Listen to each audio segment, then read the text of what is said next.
اور انہیں یہ حشیش باہر کا ایک آدمی دے کر غائب ہو گیا تھا۔ سالار اوریزی نے حکم دے دیا تھا کہ یہ مرتے ہیں تو مر جائیں، ان سے پوچھیں کہ یہ کون لوگ ہیں، ان کا تعلق باطنیوں کے ساتھ ضرور ہوگا۔ اب مزمل اور شمونا سالار اوریزی کو عبید عربی اور شافیہ کی ملاقاتوں کا قصہ سنا رہے تھے۔ شافیہ اندر گئی تو اس نے اپنا واویلا بپا کر دیا۔ وہ کہتی تھی کہ عبید ایسا آدمی نہیں، ضرور کوئی غلط فہمی ہوئی ہے۔ سالار اوریزی شافیہ کو مایوس نہیں کرنا چاہتا تھا، کیونکہ وہ اس لڑکی کے متعلق سب کچھ جانتا تھا اور اسے معلوم تھا کہ یہ لڑکی کس طرح اس قلعے میں پہنچی تھی اور اس نے اور کیا کچھ کیا تھا، لیکن اوریزی کسی مشکوک آدمی کو چھوڑنا بھی نہیں چاہتا تھا۔ شافیہ کی جذباتی حالت یہ تھی کہ اس نے عبید عربی کی رہائی کی خاطر آگے بڑھ کر اوریزی کے پاؤں پکڑ لیے۔ وہ کہتی تھی کہ اسے قید خانے میں جانے دیا جائے، وہ عبید سے صحیح بات پوچھ لے گی اور وہ اسے بتا بھی دے گی۔ سالار اوریزی نے حکم دیا کہ طبیب کو قید خانے میں بھیجا جائے کہ وہ عبید عربی کی مرہم پٹی کرے، اور اگر کوئی دوائی کارگر ہو سکتی ہے تو وہ بھی دے، اور شافیہ کو بھی قید خانے میں جانے دیا جائے کہ یہ عبید کی حالت اپنی آنکھوں دیکھ لے۔ طبیب اور شافیہ قید خانے میں گئے۔ مزمل اور شیمونا ان کے ساتھ تھے۔ قید خانے کے 2 سپاہی بھی ان کے ساتھ ہو لیے تاکہ عبید عربی کو قابو میں رکھا جائے۔ عبید کی حالت پہلے سے زیادہ بری اور قابل رحم ہو چکی تھی۔ اس کے ہاتھ پاؤں بندھے ہوئے تھے اور وہ فرش پر لوٹ پوٹ ہو رہا تھا، اور اس کے حلق سے بڑی ڈراؤنی آوازیں نکل رہی تھیں۔ ایک سپاہی نے آگے بڑھ کر سلاخوں والا دروازہ کھول دیا۔ شافیہ دوڑ کر اندر چلی گئی۔ کوٹری میں ناقابل برداشت بدبو تھی۔ عبید نے شافیہ کو دیکھا تو رو رو کر اس کی منتیں کرنے لگا کہ انہیں کہو اسے کھول دیں۔ اس نے چیخنا چلانا بند کر دیا۔ وہ اب شافیہ شافیہ ہی کہے جا رہا تھا۔ اس کے ماتھے سے خون بہہ بہہ کر اس کے چہرے پر جم گیا تھا۔ شافیہ نے فرش پر بیٹھ کر اس کا سر اپنی گود میں رکھ لیا اور اسے اس طرح تسلی دلاسے دینے لگی جیسے ماں دودھ پیتے بچے کے ساتھ پیار کیا کرتی ہے۔ شافیہ، عبید عربی ہانپتی ہوئی آواز میں کہہ رہا تھا، مجھے پاگل ہونے سے بچا لو، ان لوگوں سے مجھے بچا لو، اپنی پناہ میں لے لو مجھے شافیہ۔ طبیب عبید کی مرہم پٹی کرنا چاہتا تھا اور اسے کوئی دوائی بھی دینی تھی، لیکن شافیہ کی وارفتگی اور دیوانگی کا یہ عالم تھا کہ اس نے عبید کو اپنی گود میں اور زیادہ گھسیٹ لیا اور اپنا ایک گال اس کے چہرے پر رکھ دیا۔ شافیہ تو شاید بھول ہی گئی تھی کہ وہاں اس کے اور عبید کے سوا کوئی اور بھی موجود ہے۔ تم میری پناہ میں ہو عبید، شافیہ نے اس کے ساتھ پیار کرتے ہوئے کہا۔ ہم دونوں اللہ کی پناہ میں ہیں، تم پاگل نہیں ہوگے، اور یہ لوگ جو یہاں موجود ہیں تمہارے ہمدرد ہیں، زخم کی مرہم پٹی کروا لو، پھر میں تمہارے پاس بیٹھوں گی۔ نہیں، عبید عربی نے شافیہ کا ایک بازو دونوں ہاتھوں میں بڑی مضبوطی سے پکڑ لیا اور بولا، تم چلی جاؤ، مجھے ان لوگوں کے حوالے کر کے نہ جانا، یہ لوگ مجھے مار ڈالیں گے۔ پانی پلاؤ شافیہ، پانی، مجھے کچھ چاہیے، پتہ نہیں کیا چاہیے۔ شافیہ نے اسے بٹھا کر اپنے ہاتھوں پانی پلایا، پھر اپنے ہاتھوں اس کے چہرے سے خون دھو ڈالا، اور پھر طبیب نے اس کی مرہم پٹی کر دی۔ اگر شافیہ اسے مرہم پٹی کروانے کو نہ کہتی تو وہ طبیب کو اپنے قریب بھی نہ آنے دیتا۔ عبید عربی کی ذہنی حالت بالکل بگڑ گئی تھی۔ وہ بے معنی سی باتیں بھی کر رہا تھا اور اس کی بعض باتیں تو پلے ہی نہیں پڑتی تھی۔ اس کی زبان جیسے اکڑی ہوئی تھی، جو صحیح الفاظ بھی بولنے کے قابل نہیں رہی تھی۔ اس نے بڑبڑاتے ہوئے کہا، خدا نے آدم کو جنت سے نکال دیا تھا۔ اس نے یہ الفاظ اس طرح کہے تھے جیسے خواب میں بول رہا ہو۔ شافیہ کے سوا یہ الفاظ کوئی نہ سمجھ سکا اور نہ سن سکا۔ طبیب نے تھوڑے سے پانی میں ایک دوائی کے چند قطرے ڈال کر شافیہ کو پیالہ دیا کہ اسے پلا دے۔ شافیہ کے ہاتھ سے اس نے یہ دوائی پی لی۔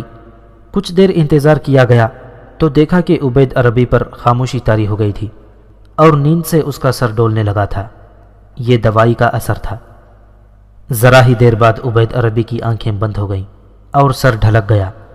اسے فرش پر لٹا دیا گیا۔ طبیب نے اشارہ کیا کہ سب لوگ یہاں سے نکل چلیں۔ شافیہ وہاں سے اٹھتی نہیں تھی، لیکن طبیب نے اس کے کان میں کچھ کہا تو وہ اٹھ کھڑی ہوئی۔ سب باہر نکل آئے اور کوٹری کا دروازہ پھر مقفل کر دیا گیا۔ شافیہ سلاخوں کو پکڑ کر وہیں کھڑی سوئے ہوئے عبید عربی کو دیکھتی رہی۔ شمونا نے اسے پکڑا اور ساتھ لے آئی۔ یہ سب داروغہ کے ساتھ قید خانے کے دفتر میں جا بیٹھے۔ میں حیران ہوں محترم طبیب، داروغہ نے کہا، کل یہی شخص سلاخوں کے ساتھ اپنا سر پھوڑ رہا تھا، اگر ہم اسے باندھ نہ دیتے تو اب تک یہ زندہ نہ ہوتا۔ میں حیران ہوں کہ آج اس لڑکی کو دیکھ کر یہ قیدی آگ سے پانی بن گیا ہے۔ میں نے اسے بڑی ہی غور سے دیکھا ہے۔ طبیب نے یوں بات کی جیسے قاضی فیصلہ سنا رہا ہو۔ مجھے اس کے کل کے رویے کے متعلق سب کچھ بتا دیا گیا تھا۔ میں نے خود دیکھا ہے کہ اس لڑکی کے ساتھ لگ کر وہ بالکل ٹھنڈا ہو گیا تھا۔ میں نے اسے جو دوائی دی ہے یہ صرف نیند کے لیے ہے۔ میں اسے سلانا چاہتا ہوں تاکہ اس کا تھکا ٹوٹا ہوا ذہن ٹھکانے پر آ جائے، اسے علاج نہ سمجھا جائے۔ میں نے اس کا علاج دیکھ لیا ہے۔ یہ علاج صرف شافیہ کے پاس ہے۔ شافیہ اس کے پاس آتی رہے تو یہ اپنی صحیح ذہنی حالت پر آ جائے گا۔ یہ نشے سے ٹوٹا ہوا ہے اور خطرہ یہ ہے کہ یہ اپنا دماغی توازن کھو بیٹھے گا۔ طبیب نے تشخیص کر کے کچھ ہدایات دیں اور زور دے کر کہا کہ اس قیدی کو شافیہ کے ساتھ کچھ دن رکھا جائے۔ یہ اپنے دل کی ڈھکی چھپی باتیں بھی شافیہ کے آگے اگل دے گا۔ قید خانے سے نکل کر یہ سب لوگ سالار اوریزی کے پاس پہنچ گئے۔ طبیب نے سالار اوریزی کو عبید عربی کے متعلق ساری رپورٹ دی اور اسے بھی کہا کہ عبید کا علاج شافیہ ہے۔ سالار محترم، شافیہ نے کہا، اگر آپ مجھے عبید کے ساتھ رہنے کی اجازت دے دیں تو کیا میں اس کے ساتھ قید خانے کی کوٹری میں رہوں گی؟ میں اس کے ساتھ وہاں بھی رہنے کو تیار ہوں۔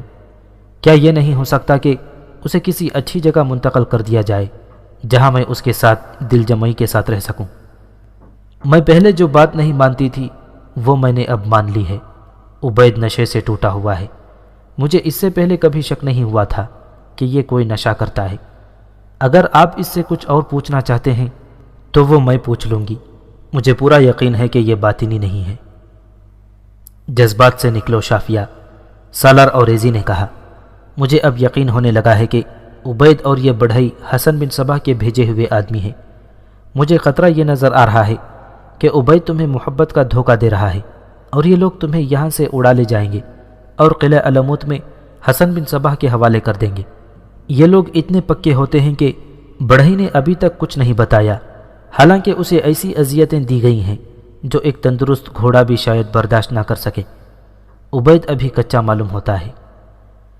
شافیہ نے سالار اوریزی کو کہا تھا کہ عبید کو کسی اچھی جگہ منتقل کر دیا جائے تو وہ اس سے اگلوا لے گی کہ وہ اصل میں کیا ہے، کہاں سے آیا ہے اور کس ارادے سے آیا ہے، اور اس بڑھئی کے ساتھ اس کا کیا تعلق ہے۔ سالار اوریزی کو تو اصل راز کی ضرورت تھی، کسی کو اذیت میں ڈالنا ضروری نہیں تھا۔ اس نے حکم دے دیا کہ عبید عربی کو کسی اچھی جگہ منتقل کر دیا جائے۔ یہ جگہ قید خانے کے باہر بھی ہو سکتی ہے اور وہاں پہرا کھڑا کر دیا جائے، یعنی عبید کو قیدی قرار دے کر رکھا جائے اور شافیہ جس وقت چاہے اور جتنی دیر تک چاہے اس کے پاس رہ سکتی ہے۔ عبید عربی کو اسی دن قلعے میں ایک کمرہ تیار کر کے بھیج دیا گیا اور باہر 2 سپاہی پہرے پر کھڑے کر دیے گئے۔ اس کمرے میں بڑا اچھا پلنگ اور نرم بستر تھا اور ضروریات کی دوسری چیزیں بھی وہاں موجود تھیں۔ ایک ملازم بھی وہاں بھیج دیا گیا۔ اس رات شافیہ عبید عربی کے کمرے میں گئی اور اس نے دیکھا کہ بہت دیر سو کر وہ کچھ سکون میں آ گیا تھا۔ اسے دراصل یہ تھوڑا سا سکون اس لیے ملا تھا کہ اسے قید خانے سے نکال دیا گیا تھا اور شافیہ اس کے پاس تھی۔ ویسے وہ ذہنی طور پر ٹھیک نہیں لگتا تھا۔ شافیہ اس کے پاس پلنگ پر اسی طرح بیٹھی جس طرح وہ سبزیوں کے باغ میں بیلوں اور پودوں کی اوٹ میں بیٹھا کرتے تھے۔ اب اس کمرے میں جس کا دروازہ بند تھا اور کسی کے آنے کا خطرہ نہیں تھا، شافیہ نے اور زیادہ جذباتی مظاہرے کیے جن میں بناوٹ نہیں بلکہ اس کی روح شامل تھی۔ عبید اس کے ساتھ اس طرح لگ کر بیٹھ گیا تھا جس طرح ڈرا ہوا بچہ ماں کی آغوش کی پناہ میں جا دبکتا ہے اور اپنے آپ کو محفوظ سمجھنے لگتا ہے۔ اس میں کوئی شک نہیں تھا کہ عبید عربی حشیش کے نشے سے ٹوٹا ہوا تھا۔ جن فدائیوں کو باہر قتل یا کسی دوسری واردات کے لیے بھیجا جاتا تھا انہیں حشیش ملتی رہتی تھی اور وہ جیسا نشہ بھی طلب کرتے انہیں مل جاتا تھا۔ لیکن وسمکوہ میں جیسا کہ سنایا جا چکا ہے، سالار اوریزی نے حشیش اور دوسری منشی اشیاء کی بھی بندش لگا رکھی تھی۔ حشیش نہ ملنے کے اثرات تو دماغ پر بہت ہی برے ہوتے تھے، لیکن سب سے بڑا نقصان یہ ہوتا تھا کہ ایسا آدمی جو نشے سے ٹوٹا ہوا ہوتا تھا محض نشے کی خاطر راز اگل دیتا تھا۔ عبید کو پاگل ہو جانا چاہیے تھا، لیکن شافیہ ایک ایسا نشہ تھا جس نے عبید کے دماغ سے حشیش نہ ملنے کے اثرات زائل کرنے شروع کر دیے۔ اس کے ساتھ طبیب کی دوائی کے اثرات بھی تھے۔ طبیب اپنی دوائی کی خوراک کم کرتا جا رہا تھا، اس سے عبید کو نیند کم آنے لگی تھی۔ مختصر یہ کہ شافیہ کے والہانہ پیار نے اور طبیب کی دوائی نے عبید کو نشے کی طلب کی اذیت سے نکال لیا۔ ایک روز شافیہ پیار ہی پیار میں اسے اس بات پر لے آئی کہ وہ اپنا آپ بے نقاب کر دے۔ عبید عربی تو جیسے اسی انتظار میں تھا کہ شافیہ اس سے یہ بات پوچھے۔ اس نے بڑی لمبی کہانی شروع کر دی۔ اس نے شافیہ کو سنایا کہ جب شافیہ اصفہان سے اپنے چچا ابو جندل کے ساتھ ہمیشہ کے لیے چلی گئی تھی تو عبید عربی تھوڑا ہی عرصے بعد اپنے ماں باپ کے ساتھ ایک قافلے میں کہیں جا رہا تھا۔ اس کا باپ تاجر تھا اور مال بیچنے اور خریدنے کے لیے جا رہا تھا۔ پہلی بار اپنی بیوی اور عبید کو بھی ساتھ لے گیا۔ اس وقت عبید کا نام ناصر تھا اور یہی وہ نام تھا جو اس کے ماں باپ نے رکھا تھا۔ راستے میں قافلے پر لٹیروں کا حملہ ہو گیا۔ عبید عربی نے سنایا کہ لٹیروں نے جہاں سب کچھ لوٹ لیا وہاں یہ ظلم بھی کیا کہ خوبصورت بچیوں اور جوان لڑکیوں کو اٹھا کر لے گئے، اور ایک لٹیرے نے اسے بھی اٹھا لیا۔ اسے ابھی تک یاد تھا کہ اس لٹیرے نے اپنے ساتھی سے کہا تھا کہ بڑا ہی خوبصورت بچہ ہے۔ اس وقت اس کی عمر 12-13 سال تھی۔ عبید نے سنایا کہ اس کی ماں بھی اس کا باپ بھی لٹیروں کے ہاتھوں قتل ہو گئے تھے۔ اس نے اپنے ماں باپ کو قتل ہوتے دیکھا تھا۔ وہ تو رو رو کر بے ہوش ہو گیا تھا۔ لٹیروں نے اسے شہدر پہنچا دیا۔ شہدر میں اس کی تربیت ہونے لگی اور وہ بڑا ہونے لگا۔ جب اس کی عمر 19-20 سال ہو گئی تو اسے قلعہ علمود بھیج دیا گیا۔ وہاں اسے حسن بن صباح کو پیش کیا گیا جس نے اسے جنت میں داخل کر دیا۔ اسے دوسروں کی طرح حشیش پلائی جاتی تھی اور وہاں بڑی خوبصورت لڑکیاں تھیں جن کے ساتھ وہ رہتا اور عیش و تفریح کرتا تھا۔ اسے وہاں ہر عیش اور موج حاصل تھی، لیکن پیار کہیں بھی نہیں تھا۔ ہر وقت دھڑکا لگا رہتا تھا کہ شیخ الجبل ایک دن اسے بلائے گا اور کہے گا کہ اپنا خنجر نکالو اور اپنے آپ کو قتل کر لو۔ یہ مظاہرہ اس کے سامنے چند مرتبہ ہوا تھا اور ہر بار ایک فدائی اپنے ہی ہاتھوں ہلاک ہو جاتا تھا۔ عبید عربی کی شخصیت ہی بدل گئی اور وہ اس ذہنی مقام تک پہنچ گیا جہاں وہ خود چاہنے لگا کہ شیخ الجبل اسے حکم دے کہ اپنا پیٹ چاک کر دو تو وہ اسے اپنا پیٹ چاک کر کے دکھا دے۔ پھر بھی پیار کی تشنگی پوری طرح ختم نہ ہوئی۔ حسن بن صباح کی جنت میں ایک سے ایک حسین اور نوجوان لڑکی تھی، لیکن وہ سب خوبصورت اور پرکشش جسم کے تھے۔ ان کے اندر جیسے دل تھا ہی نہیں اور روح بھی نہیں تھی۔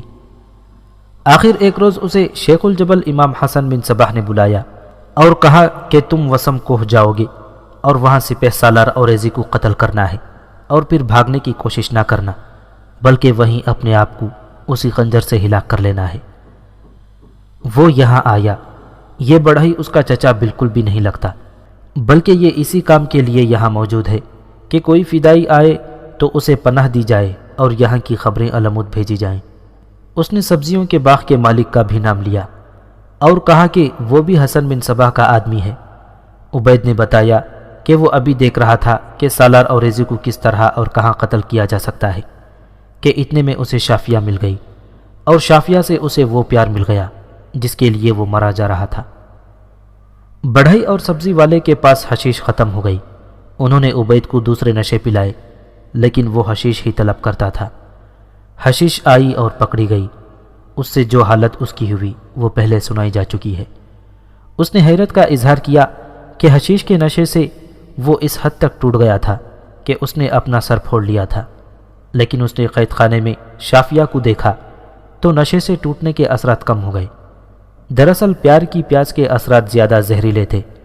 شافیہ نے والہانہ محبت کا مظاہرہ یہ کیا کہ اسے قید خانے سے نکلوا لیا اور اس کمرے میں لے آئی۔ مختصر یہ کہ حشیش پر شافیہ کی والہانہ محبت غالب آ گئی اور عبید نے اپنا یہ راز اگل کر یوں سکون محسوس کیا جیسے اس کے وجود میں زہر بھرا ہوا تھا اور یہ زہر نکل گیا ہو۔ میں اس گناہ کا کفارہ ادا کرنا چاہتا ہوں شافیہ، عبید عربی نے کہا۔ سپہ سالار اوریزی کو یہ ساری بات سنا دو اور اسے کہو کہ مجھے جو سزا دینا چاہے وہ میں ہنسی خوشی قبول کر لوں گا۔ سالار اوریزی نے اسے کوئی سزا نہ دی۔ بڑھئی اور سبزیوں کے باغ کے مالک کو سرعام سزائے موت دی گئی۔ ان کی لاشیں اور سر شہر سے دور جنگل میں پھینک دی گئیں۔ حق و باطل کا تصادم اسی روز شروع ہو گیا تھا جس روز غار حرا سے نور حق کی کرنیں پھوٹی تھیں۔ حق و باطل کے لشکروں نے میدانوں اور صحراؤں میں خون ریز لڑائیاں لڑیں، دشت و جبل میں برسر پیکار ہوئے، پہاڑوں، دریاؤں اور سمندروں میں ان کے معرکے ہوئے اور ہوتے ہی چلے آ رہے تھے۔ دونوں فریقوں کی فوج کے خون سے صحراؤں کی ریت اور سمندروں کا پانی لال ہو گیا۔ مطلب یہ کہ حق و باطل جب بھی باہم تصادم ہوئے، دو بدو معرکہ آرا ہوئے، لیکن حسن بن صباح اٹھا تو اس نے حق کے خلاف ایک ایسی جنگ شروع کر دی جس کا حق پرستوں کے ہاں کوئی تصور ہی نہ تھا۔ یہ ایک زمین دوز جنگ تھی۔ یہ ساری داستان جو اب تک داستان کو سنا چکا ہے، ایسی ہی انوکھی جنگ کی داستان ہے، یہاں اسے دہرانے کی ضرورت نہیں۔ اہل سنت حق پرستوں نے پہلے اسی لیے بہت نقصان اٹھایا کہ وہ اس طریقے جنگ سے واقف نہ تھے۔ وہ تو مردان حر تھے جو میدان میں اتر کر لڑا کرتے تھے۔ یہ سنایا جا چکا ہے کہ کتنی ہی اہم شخصیات باطنیوں کے ہاتھوں قتل ہو گئیں، لیکن اب مسلمان اس طریقے جنگ کو سمجھ گئے اور انہوں نے باطنیوں کو نقصان پہنچانا شروع کر دیا۔ شہدر کی فتح تاریخ اسلام کا ایک سنگ میل ثابت ہوتا ہے۔ یہ بھی سنایا جا چکا ہے کہ حسن بن صباح کے پیر و مرشد عبد الملک ابن عطاش کا قتل بھی ایک سنگ میل کی حیثیت رکھتا ہے۔ مورخ لکھتے ہیں کہ حسن بن صباح کو کہیں سے بھی اپنے فرقے کے نقصان کی کوئی خبر ملتی تھی تو وہ مسکرا دیا کرتا تھا جیسے اسے اس کی پرواہ نہ ہو۔ اس کے قلعے لے لیے گئے تو بھی اس نے ہنس کر ٹال دیا، مگر اب اس پر سنجیدگی طاری ہو گئی تھی۔ حسن بن صباح کا پیر و مرشد تو مارا ہی گیا تھا اور حسن بن صباح نے یہ انتہائی کڑوا گھونٹ بھی نگل لیا تھا، لیکن عبد الملک بن عطاش اس کے سامنے ایک اور مسئلہ رکھ گیا تھا، وہ یہ کہ اس نے قلعہ ناظر و طبس میں حسن بن صباح سے ملاقات کے دوران کہا تھا کہ اس نے شہدر سے کچھ دور اچھا خاصا خزانہ چھپا رکھا ہوا ہے جسے وہ بوقت ضرورت استعمال کرے گا۔ اس نے یہ بھی بتایا کہ اس کے علاوہ صرف 2 آدمی ہیں جو جانتے ہیں کہ یہ خزانہ کہاں ہے۔ عبد الملک نے یہ بات یوں کی تھی جیسے اسے یقین تھا کہ اس نے تو مرنا ہے ہی نہیں، وہ یہ خزانہ پیچھے چھوڑ کر دنیا سے اٹھ گیا یا اٹھا دیا گیا۔ اس نے حسن بن صباح کو یہ تو بتایا ہی نہیں تھا کہ خزانہ کہاں ہے۔ یہ بتایا تھا کہ 2 آدمی جانتے ہیں، لیکن اس نے ان 2 آدمیوں کے نام نہیں بتائے تھے، نہ یہ بتایا کہ وہ کہاں ہیں۔ حسن بن صباح کو تو خزانے کی ضرورت ہر وقت رہتی تھی، ضرورت نہ بھی ہوتی تو بھی اس کی فطرت خزانوں کی متلاشی رہتی تھی۔ وہ اب اس سوچ میں گم رہنے لگا کہ اپنے پیر و مرشد کا یہ خزانہ کس طرح ڈھونڈے گا، اور وہ جانتا تھا کہ جب تک ان 2 آدمیوں کا عطا پتہ نہ ملے خزانہ نہیں مل سکے گا۔ عبد الملک حسن بن صباح کے آگے ایک اور مسئلہ رکھ گیا تھا۔ اس نے کہا تھا کہ ہم لوگ چوری چھپے قتل کرانا جانتے ہیں اور ہمارے پاس ایسے فدائی موجود ہیں جو قتل کر کے خودکشی کر لیتے ہیں، لیکن ایسے قاتل فوجوں کی یلغار کو روک نہیں سکتے، نہ ہی وہ محاصرے کو توڑ سکتے ہیں۔ اس کے لیے باقاعدہ فوج کی ضرورت ہے، اور اس فوج کو محاصرہ توڑنے کی اور محاصرہ کرنے کی اور میدان میں لڑنے کی تربیت دی جائے۔ اس نے حسن بن صباح کو یہ بھی بتایا تھا کہ جن سلجوقیوں نے شہدر لے لیا ہے وہ اب سیدھے علموت پر آئیں گے، اور کوئی بعید نہیں کہ وہ علموت کو بھی فتح کر لیں گے۔ حسن بن صباح نے اس تجویز پر سنجیدگی سے سوچنا شروع کر دیا تھا۔ اس نے اپنے مشیروں کو بتا دیا تھا کہ وہ ایک لشکر تیار کر لیں اور پھر اس کی تربیت کا بندوبست کیا جائے۔ جس طرح اللہ تبارک و تعالیٰ نے کفار کو شکست دینے کے لیے ابابیلیں بھیج دی تھیں جن کی چونچوں میں کنکریاں تھیں، اسی طرح حسن بن صباح کے فرقے کے خاتمے کے لیے خداوند تعالیٰ نے کنکریوں والی ابابیلوں کا ہی بندوبست کر دیا۔ یہ اللہ کی مدد تھی، اور اللہ حق پرستوں کو کچھ عرصہ آزمائش میں ڈال کر ان کی مدد کا بندوبست کر ہی دیا کرتا ہے، ورنہ شافیہ جیسی حسین و جمیل اور مصیبت زدہ لڑکی ایسے باطنیوں کی ہلاکت کا باعث نہ بنتی جو سالار اوریزی کو قتل کرنے آئے تھے اور وسم کوہ میں رہ کر نہ جانے اور کتنی اور کیسی تباہی لاتے۔ ایسا دوسرا کردار جو تاریخ کے اس باب میں ابھرا وہ نور تھی، اور اس کے ساتھ اس کا باپ تھا۔ شافیہ کی طرح نور بھی حسین و جمیل اور جوان سال لڑکی تھی۔ اس کی داستان سنائی جا چکی ہے۔ یہ کہنا غلط نہیں کہ شہدر کی فتح کا باعث اس کا باپ بنا تھا، اور وہ خود بھی۔ اب وہ مرو میں سلطان کے محل میں تھی۔ سلطان محمد نے اسے اور اس کے باپ کو خاصا انعام و اکرام دیا تھا اور دونوں کو محل میں رہنے کے لیے جگہ دے دی تھی۔ نور اب آزاد تھی، حسین بھی تھی، جوان بھی تھی۔ اسے اب زندگی سے لطف اٹھانا چاہیے تھا اور یہ اس کا حق بھی تھا۔ اس پر جو گزری تھی وہ بڑا ہی دردناک حادثہ تھا۔ اسے ایک بوڑھے نے زبردستی اپنی بیوی بنا لیا تھا، لیکن اس کی حیثیت ایک زرخریز لونڈی کی سی تھی۔ وہ تو جہنم سے نکل کر جنت میں آئی تھی۔ اب اس پر کوئی پابندی نہیں تھی۔ وہ اپنی پسند کا کوئی آدمی دیکھ کر اس کے ساتھ شادی کر سکتی تھی۔ اس سے بڑھ کر ایک امیر زادہ اس کی راہ میں آنکھیں بچھانے کو بےتاب تھا، لیکن اس کی اپنی بےتابیاں کچھ اور ہی نوعیت کی تھیں۔ اس کے اندر انتقام کی آگ جل رہی تھی۔ بعض اوقات بیٹھے بیٹھے وہ کسی سوچ میں کھو جاتی اور اچانک پھٹ پڑتی اور باپ سے کہتی کہ وہ کچھ کرنا چاہتی ہے۔ وہ اس پر مطمئن نہیں تھی کہ اس کا خاوند سزائے موت پا گیا ہے اور عبد الملک بن عطاش بھی جہنم واصل ہو چکا ہے، اور اس کا انتہائی مضبوط اڈا جسے شہدر کہتے تھے حق پرستوں کے قبضے میں آ گیا ہے۔ انتقام کا جذبہ اسے بے حال کیے جا رہا تھا۔ باپ اسے ٹھنڈا کرنے کی کوشش میں لگا رہتا تھا اور کہتا تھا کہ اب اس کی شادی کسی موزوں آدمی کے ساتھ ہو جائے اور وہ اپنے اس فرض سے بگدوش ہو کر باقی عمر اللہ اللہ کرتے گزارے۔ نور کہتی تھی کہ شادی تو اسے کرنی ہی ہے، لیکن وہ باطنیوں کے خلاف کچھ کیے بغیر کسی کی بیوی بننا پسند نہیں کرتی۔ ایسی ہی باتیں کرتے کرتے ایک روز نور نے باپ سے کہا کہ وہ شہدر جا کر آباد ہو جائیں تو شاید اسے چین آ جائے۔ اس کا یہ خیال اچھا تھا۔ جس شہدر میں وہ زرخرید بیوی یا لونڈی تھی، اس شہدر میں جا کر وہ آزادی سے گھومنا پھرنا چاہتی تھی۔ اس کے باپ نے اپنی کوئی رائے ضرور دی ہوگی، لیکن نور فیصلہ کر چکی تھی کہ وہ باپ کو ساتھ لے کر شہدر چلی جائے گی اور باقی عمر وہیں گزارے گی۔ ایک روز اس نے اپنے باپ کو مجبور کر دیا کہ وہ سلطان کے پاس جائے اور اسے کہے کہ وہ انہیں شہدر بھیجوانے کا بندوبست کر دے اور وہاں ان کا کوئی ذریعہ معاش بھی ہو جائے تو باقی عمر وہیں گزار دیں گے۔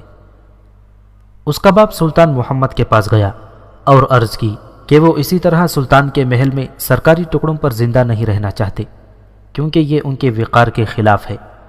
باپ نے کہا کہ وہ کوئی ایسا بوڑھا تو نہیں ہو گیا کہ اپنے ہاتھوں کچھ کما نہ سکے۔ وہ شہدر کو ہی موزوں سمجھتا ہے جہاں وہ اپنی روزی خود کمائے گا۔ سلطان محمد نے اسی وقت حکم دے دیا کہ نور اور اس کے باپ کو شہدر پہنچا دیا جائے اور سنجر کو یہ پیغام دیا جائے کہ اس باپ بیٹی کو اتنی زمین دے دی جائے جو انہیں باعزت روٹی بھی دے اور معاشرے میں پروقار مقام بھی بن جائے۔ اس طرح کچھ دنوں بعد نور اور اس کا باپ شہدر پہنچ گئے۔ انہیں سرکاری انتظامات کے تحت گھوڑا گاڑی میں وہاں تک پہنچایا گیا تھا۔ سنجر کو سلطان محمد کا حکم یہ دیا گیا کہ انہیں زمین اور مکان فوراً دے دیا جائے۔ سنجر تو ان پر بہت ہی خوش ہوا۔ نور کے باپ نے جو کارنامہ کر دکھایا تھا اس کی قیمت تو دی ہی نہیں جا سکتی تھی۔ سنجر نے انہیں ایک تو بڑا ہی اچھا مکان دے دیا اور قلعے کے باہر اچھی خاصی زرخیز زمین بھی دے دی۔ کچھ مالی امداد بھی دی تاکہ یہ اپنی زمین کی کاشت شروع کر دیں۔ باپ بیٹی اس مکان میں آباد ہو گئے اور پھر باپ نے ایسے نوکروں کا انتظام کر لیا جن کا پیشہ کاشتکاری تھا۔